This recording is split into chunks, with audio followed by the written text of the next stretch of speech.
ये बात हमारी पहुंच सके और सरकार इस बात का सुध ले सके कि हमारी समस्या क्या है, किस प्रकार से हमारा जीवन व्यतीत हो रहा है।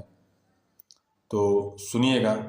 और अगर आप चैनल पर नए हैं और आप भी एक प्रशिक्षु हैं और शिक्षक भर्ती का इंतज़ार कर रहे हैं, तो आपसे निवेदन है कि चैनल को सब्सक्राइब कीजिए, शेयर कीजिए, ताकि आप हमें प्रोत्साहन दे सकें और मैं आपकी आवाज़ को उठा सकूं।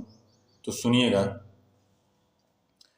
कि आपको क्या पता साहब हम इस बेरोज़गारी में किस कदर जीते हैं, कि आपको क्या पता साहब हम इस बेरोज़गारी में किस कदर जीते हैं।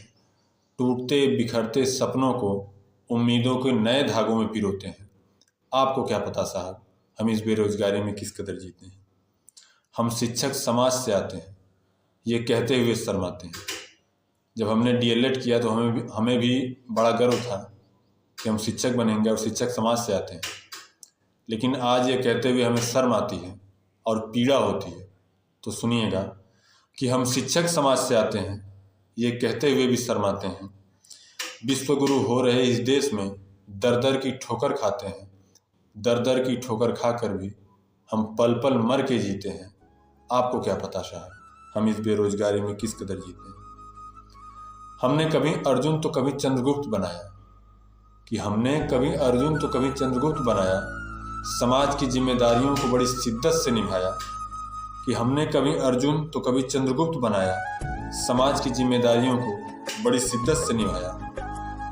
आज भविष्य निर्माता होकर भी खुद के भविष्य पर रोते हैं। आपको क्या पता साहब हम इस बेरोज़गारी में किस कदर जीते हैं। शिक्षक भर्ती के मसले पर आप लंबी लंबी फेंकते हैं, कि शिक्षक भर्ती के मसले पर आप लंबी लंबी फेंकते हैं। हम 4 साल से बेरोज़गार हैं, ये आप क्यों नहीं देखते हैं। होनहार प्रशिक्षु होकर भी हम पागल होके जीते हैं। आपको क्या पता साहब हम इस बेरोज़गारी में किस कदर जीते हैं। कुछ भी पूछो आ करके बेहतर अनुपात बताते हैं, क्योंकि मंत्री जी से कुछ भी पूछिए उनका एक ही जवाब होता है कि शिक्षक छात्र अनुपात बराबर है। तो सुनिएगा कि कुछ भी पूछो आ करके बेहतर अनुपात बताते हैं। कभी 51, कभी 63, कभी 17,000 बताते हैं। कि कुछ भी पूछो आ करके बेहतर अनुपात बताते हैं। कभी 51, कभी 63, कभी 17,000 बताते हैं। 17,000 ही दे दो, हम उम्मीदों पे जीते हैं। आपको क्या पता साहब हम इस बेरोज़गारी में किस कदर जीते हैं। धन्यवाद।